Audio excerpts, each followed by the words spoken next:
Puis l'ego est quelque chose que je vois comme d'extraordinairement perfectionné, puis qui se perfectionne tout le temps. C'est le véhicule, le plan matériel, c'est le plan qui sert de point de jonction des autres plans. C'est là que se manifeste la multidimensionnalité. Puis l'ego, c'est quelque chose d'extrêmement perfectionné comme véhicule. C'est l'aboutissement, c'est la pointe de tout ça. Parce que ce qui part de la source pour aboutir dans le plan matériel, c'est incroyable le perfectionnement de tout ce qui est intermédiaire pour aboutir finalement à l'ego, qui est ce qu'on peut voir là, comme possiblement là, un des véhicules les plus perfectionnés qu'il n'y a pas, au point où il va servir de point pour fabriquer d'autres véhicules qui retournent vers le subtil.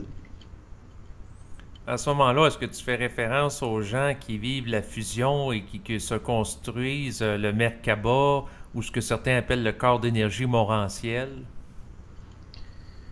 Oui, ben l'important, c'est au-delà de ces mots-là, ce qu'il y a au-delà de ça. C'est clair il y a des réalités qui sont interprétées à travers ces formes-là, mais ça n'empêche pas qu'il y a quelque chose derrière qui est, qui est perçu à travers ces formes-là. Mais l'affaire, la Merkaba, puis le corps morontiel, puis ces choses-là, c'est des formes qui servent à appréhender ce qui a pas encore de forme, là. Donc, au niveau là, de ce qu'on pourrait voir comme des doctrines, c'est clair à mes yeux qu'il y a du réel. Mais au-delà de ça, c'est pour ça que c'est un langage que je n'ai pas repris, mais il reste que le plan matériel peut pas. Ça part de partout puis ça va partout en même temps, mais le plan matériel est fixé dans la linéarité polarisée de l'espace-temps. Donc, il y a une illusion, si on peut dire, d'une linéarité là-dedans, parce qu'à mes yeux, ces choses-là sont déjà réelles. C'est juste que l'ego est dans cette perception, est prisonnier d'un espace-temps où il n'a pas la vue de ça encore, parce qu'il faut pas, ça détruirait l'ego. Les gens ils vont devenir fous. Si d'un coup tout ça apparaît très très clairement, les gens vont devenir des exaltés, des mystiques, ils vont devenir des. Ben, c'est ce qui est arrivé aussi. Mais il reste que derrière ces formes-là, il y a quelque chose. Mais le corps, comme si on peut dire, le corps éthérique, c'est Ouais. simplement ce qui sert à se promener d'un plan à l'autre, tout simplement. Mais en lien avec ça, est-ce que toi, tu penses que l'être humain vient sur la Terre pour évoluer et arrêter de diffracter l'énergie, c'est-à-dire arrêter de la diluer pour être capable d'absorber à l'état brut et reconfigurer par la suite son aura pour que son aura devienne un véhicule de déplacement multidimensionnel? Oui, mais l'illusion qu'il vient pour faire ça vient de l'espace-temps. C'est déjà fait, c'est déjà concret. C'est de, c'est, euh, c'est comme si je donne un coup de pied sur un tabouret, je donne un mouvement, puis là où il va aboutir le tabouret dans le mur, c'est déjà prédéfini dans le coup de pied, au niveau de la direction puis de l'énergie. Donc, autrement dit, il y a présentement des êtres humains sur la Terre qui ont déjà des corps d'énergie multidimensionnels dans un futur.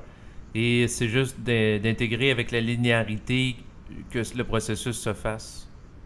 Oui, parce que c'est un processus à cause de la nature du plan matériel, que c'est un processus.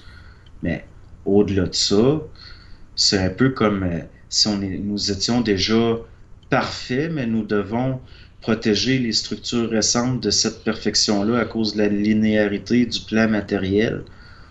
Mais c'est un processus de dépollution de ce qui est plus utile à mesure de l'avancement dans cette linéarité-là. Mais au niveau du résultat, c'est déjà là en germe.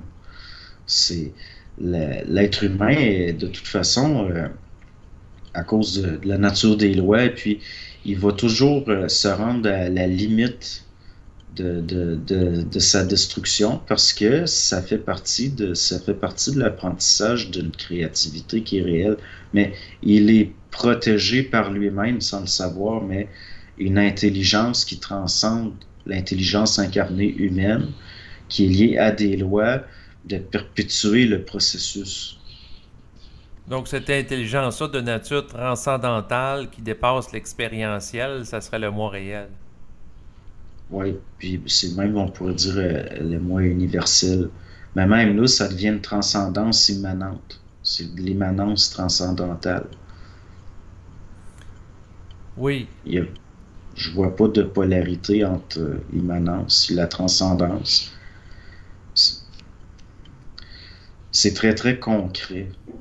oui, ben c'est sûr que en lien avec ce que tu dis, est-ce que ça veut dire que présentement on se parle, on est sur le plan physique au Québec, mais en réalité le moi réel est peut-être déjà fusionné avec un corps d'énergie de déplacement interdimensionnel qui est de type Merkaba, puis qui existe Ben simultanément oui, avec nous. c'est juste que la gestion est pas encore, l'ego est encore protégé par sa pollution, donc la gestion est pas transférée encore.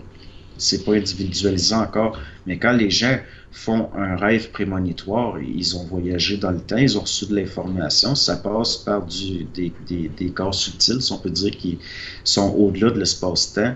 Mais il faut que ça, étant donné que l'être humain pourrait pas tolérer probablement au stade où on est rendu, la vue de ça, ça passe à travers des formes rêvées, là, ce qu'on pourrait dire les intelligences de la forme. Mais même là, comme je l'ai dit avant, là, les intelligences, il y a de l'intelligence qui transcende la forme, mais qui est obligée de passer par des formes. Mais c'est déjà voyager dans le temps. C'est déjà recevoir de l'information par des corps subtils. Puis des rêves prémonitoires, même des petits-enfants avec un retard mental peuvent en faire. Donc, ça n'a rien à voir avec la vision psychologique, sociale qu'on a de ces phénomènes-là. C'est-à-dire qu'il y a des gens qu'on pourrait regarder de haut, que sur d'autres plans, possiblement, ils sont aussi avancés que nous, mais c'est de la façon dont ça s'actualise qui fait que on le catégorise avec subjectivité. Mais probablement que on voyage tous dans le temps, on voyage tous sur les plans, mais ça peut pas être la conscience de ça peut pas être intégrée par l'ego encore, mais c'est agissant quand même. C'est juste que l'ego est pris dans un espace-temps, puis dans de la perception, ses sens. Exactement. Donc, autrement dit, c'est les limitations sensorielles liées à notre condition d'être au monde à travers un corps, en termes de conscience manifestée sur le plan physique, qui nous empêchent de saisir ces éléments-là liés à la multidimensionnalité. Oui, puis possiblement que c'est nécessaire par rapport au côté matériel du processus linéaire. Si c'est comme ça, c'est que ça peut pas être autrement.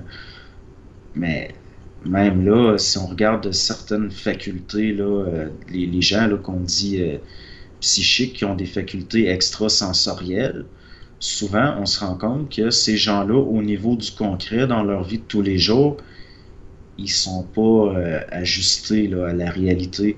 Donc, il y a de l'intelligence, mais l'être humain est très, très, très intelligent. Il a toute l'intelligence de l'univers, mais il n'est pas encore dans son intelligence parce que il s'auto-détruirait. Ça viendrait annuler là, tout la, la division. Ce qui fait que cette intelligence-là s'individualise, mais c'est encore là, c'est lié à l'infinité de la vue, tout simplement. C'est comme le système, il se voit. Il se voit dans toutes à travers l'infinité. Il se voit lui-même. Puis, à ce niveau-là, il faut que l'unité, il y a à l'interne une multitude. Puis, la formation de l'ego, l'incarnation, puis c'est lié à ces lois-là, tout simplement. Mais nous sommes déjà tous déjà rendus, là, si on peut dire. C'est déjà... euh, si on sort de la linéarité, de l'espace-temps, de la polarité, de la mémoire de la forme, de ces choses-là, tout ça, est déjà réel, sinon il n'y aurait pas le stade intermédiaire de l'incarnation physique. Le seul fait de pouvoir le concevoir fait que c'est c'est là. C'est Donc, si c'est là, est-ce qu'en tant qu'ego, on peut tirer profit de ça? Des fois, l'ego, il veut tirer profit de quelque chose, puis il se rend pas compte qu'il se nuit. Donc, le moi réel, qui lui obéit à des lois qui sont pas égoïques, va s'arranger pour que tout est au profit de l'ego tout le temps, même quand l'ego pense que c'est pas à son profit. C'est juste de faire il faut que l'énergie passe. Il faut que ça, qu'il y ait le mouvement se promène d'un plan à l'autre.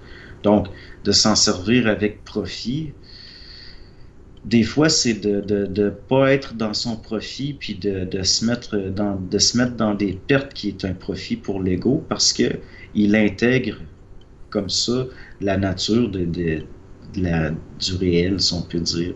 Des fois, ce qui est le plus profitable pour l'ego, c'est de ne pas être capable de se servir à son profit de quelque chose, parce que ce serait retardateur. Oui, je comprends. C'est sûr que des fois, d'ailleurs, si la personne pourrait avoir accès facilement à de l'argent, peut-être qu'elle ferait pas tous les efforts et elle développerait pas toutes les compétences que la nécessité de gagner d'argent a fait qu'elle a développées. Oui,